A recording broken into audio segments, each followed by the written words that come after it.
obviously a big game. Great to be back at home. We haven't been at home in it'll be about 28 days since we play a home game, which is kind of unusual, but it's how the schedule panned out for us this year.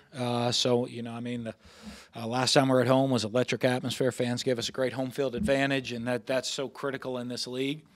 So, hopefully we have a great turnout for the game, an electric atmosphere, and a great home field advantage to play to our benefit. Going to be a tough game. Playing the team we played last year was a double overtime battle. So we know how physical they are of a team against team, kind of a little bit of their back against the wall. Have been in some tight games, close games, struggled a little bit, but they play great defense. Got some veteran guys over there, big physical guys on defense, do a great job stopping the run, forcing you to execute and up and down the field. Offensively, they get their quarterback back, which is obviously going to be a huge benefit to them with a very veteran offensive line. So it's going to be a huge challenge for our guys this week, so we need to have a great week of practice coming off the bye. Hopefully, guys are mentally and a little physically fresher and get ready to go. And hopefully we got a huge turnout with our fan base and creating that advantage for us that other people have. Coach, J.T. Gray has steadily made a climb up the tackle chart for your defense. Just what have you seen from him lately? I know he had a good game against Auburn. Yeah, he's a guy that's as a safety, doing a little bit more than he's done in the past for us on the field, and so I think he's getting more comfortable growing into that. He's a very physical player, has the ability to make plays in the open field, has the ability but plays the game physically. So with the speed and the physicality, we expect him to be a playmaker on the field, and it's good to see him start to improve his senior year. Hey, Dan, you mentioned last week that Reggie Todd and Jamal Couch would probably get a little bit more first-team reps. What did you see from them last week? I thought they both had a really good approach to practice, of working hard and, did what you'd hope they'd do and expect to do. Now, as young players, they have to it can't be, hey, in a couple of days, I did good for a couple of days, so I'm okay now. It is a long, hard journey and a path to success. So to see them be successful, I need to see them continue to grind, continue to improve, and continue to grow up and move up that ladder, I guess, both of them. And so, it'll be good to see if they continue on that path. Hopefully, you're going to see more and more of them and more production out of both of them. Kind of a off-the-beaten-path question for you. A lot of teams in college football have kind of trophies for creating turnovers on the sidelines, like a championship belt or a big gold chain at the U. Have you thought about doing anything like that? No, it's cool, But everybody. I think we created the Juice Boys things, where everybody cheers before the kickoff and the guys getting juiced on the sidelines. And so, a couple of years ago, I see a lot of people do that too. But good ideas, and you see people probably, some people take some ideas from other people. So nothing with that yet for us. Coach, last year BYU had one of the better running back tandems you saw all year. They're gone now. What's kind of their personality now? What do you see different about them this year? Well, it's tough because their quarterback's been hurt, and he's a guy that was a quarterback before, and played a bunch for him, Tanner Mangum. So he's got a veteran experience, and he's got an offensive line that's pretty solid in front of him. But I think it'll be interesting. They get him back, even though he's still banged up. To get him back, they're going to be more comfortable in what they do, and be able to stay a little bit more balanced with the passing game and the threat of the passing game with him back in the game. Coach, you mentioned that decision on Malik might be coming this week and things. Yeah. Has anything been decided there? And will any of the guys? Yeah, chances are we'll redshirt him at this point, but I'll see. I haven't met with him today. Will any of the other guys that have been out be available? Yeah, we expect Gabe back, Trevor Jung back. So that's a couple starters. Martinez, I'm not sure yet. Corey Thomas, we're not sure yet. We'll have to check and see. We haven't practiced since Wednesday, so I'm waiting to see we get on the field today and tomorrow, and see what Dan's report is for him. If Martinez is out, does that change what you do with the offensive line as far as center goes, or would it just be Island at left tackle? Yeah, I mean we have some flexibility. We're not. I mean, obviously not the flexibility you want, but we could potentially move guys around and have some different guys play different spots on the line. You could have because you have Greg there. I mean, Elton's played out there before him, so you have rotation at the center. You can do move somebody out to tackle. There's a bunch of different combinations we can use. Obviously, though, that's a part to our team that right now, you have one senior. You want to really take your time and develop your depth there, and the injuries are not allowing us to do that.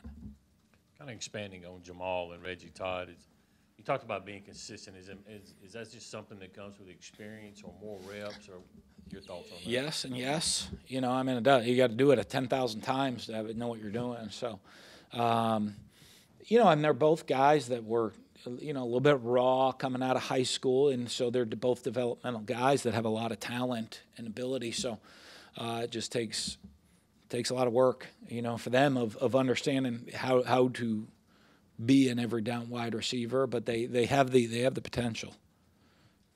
Todd talked about improving the discipline of the defense. How did you see those guys improve over the bye week after those two? Well, I think we just had the opportunity to get back to some basics and and take your time on some of the basics of stuff, and some of the big plays that were given up or missed assignments. You have. I mean, defensively, if a guy goes the wrong way, there's a gap there. Now sometimes it might not get exposed on a play. You might get away with one, and the offense just called a play to not take advantage of it. Other times they do, and if they find that gap, then there's nobody standing in the middle of the field when they're supposed to be. It's pretty easy throw and catch for a touchdown. So, just spend time though on the guys' basics and communication and talking and comfort level of making plays. When you've had teams that were good at creating big plays in the kick return game, what was it about those units that made that the case? I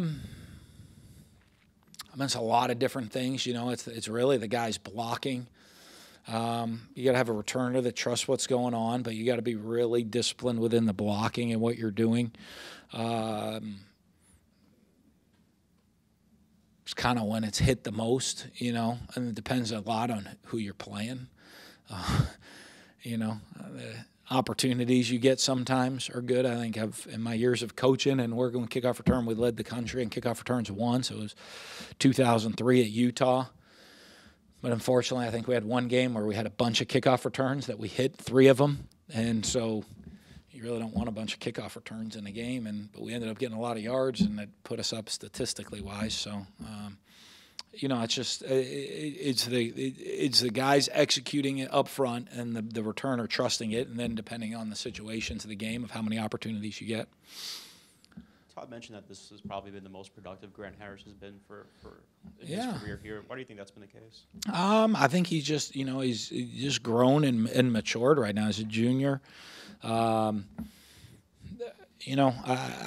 we recruited him, I expected a bunch out of him, and and kind of maybe took a little bit longer to kind of show what he can do. And this year, fortunately for him, he's continued to stick with it, continued to work. Coach Bake's done a good job coaching him, and pushing him and sticking with him. And all of a sudden, you're starting to see him be productive and make some plays. BYU's had kind of a tough stretch here, losing 5 straight. What have you seen some of their issues been over the last 5 games or so?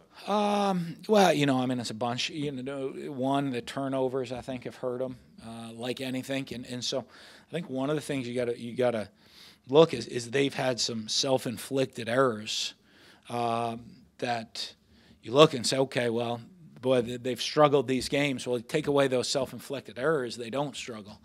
And so, what if they show up here and they don't have any self-inflicted errors? I've coached long enough to know that. You watch some film and say, okay, boy, this team's struggling. Are they struggling, or are they making some correctable mistakes? And what happens if they show up at your place and they correct all those mistakes, or you have to go play them and they correct all those mistakes? Very different team that way. So I think that's kind of hurt them. They still play really good defense. And getting their starting quarterback back could be a big benefit for them. I think we'll see a little bit different outfit than you've seen the last couple of weeks from them. Hey, Dan, you mentioned also that Nick was working on fundamentals this week. Was that just normal bye week stuff? Or? Yeah, a lot. The bye week allows you just time to do things you might not have time to do. You know, you're worried about, you know, the game plan, the checks, how we're doing this. What, you know, their defense very different than anything than what we see at practice. You know, against ourselves. So when you're offensively, when you're doing that, a lot of the reps now are, okay, how are we going to block? You know, these are how we're blocking against these plays. These are the routes we're going to run. These are the checks that we have in the game. And your game planning bye week allows you to take time and say, okay, well, we're not worried about how we're blocking this against that team. We get to really just worry about ourselves and our technique and our fundamentals. You had 7 false starts in the Auburn game. What did you do last week, and what do you plan to do this week to try to correct that? Hopefully stay on sides, you know. Hopefully being at home helps, you know. I mean, I hope they have 7 false starts that our crowd inflicts on them, you know. I mean, that's tribute to the crowd and the atmosphere at Auburn that they created, that we have the opportunity, our fans have the same opportunity to create at home for us.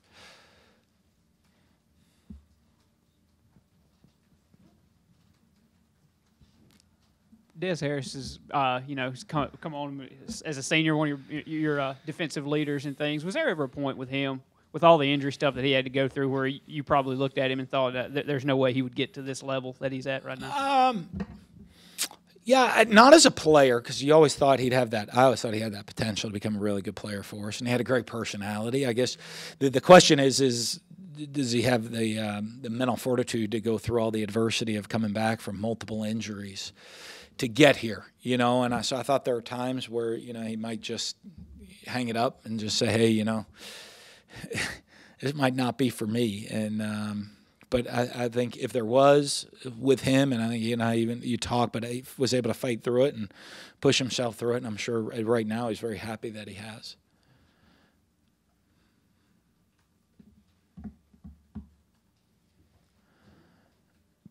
Good deal. Hope you all had a great bye week. Hail State.